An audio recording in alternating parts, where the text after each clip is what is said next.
May kaligtasan po ba yung mga taong nakarinig ng tunay na salita ng Diyos pero hindi po siya nabautismohan?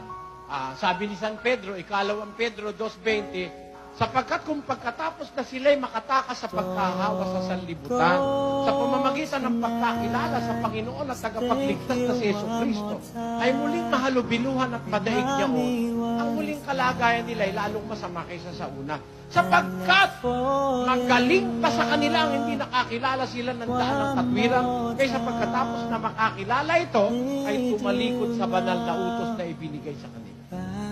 Yun ang sagot. Nakakilala ka, hindi mo pinansin, at ano mo, may kaligtasan? Wala eh.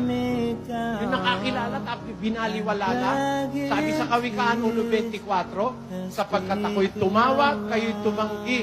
Iniunat ko ang aking kamay at walang nakinig, kundi inyong iniuwi sa wala ang buhok payo, at hindi nyo inibig ang aking mga saway. Ako naman ang tatawa sa kaarawan ng inyong kasakunaan. Pagka ang inyong kasakunaan ay dumarating na parang bagyo, at ang inyong kasakunaan dumarating na parang ipo-ipo, pagka ang hirap at ang hapis ay dumating sa inyo, kung magkagay tatawag sila sa akin, hindi na ako sasagot.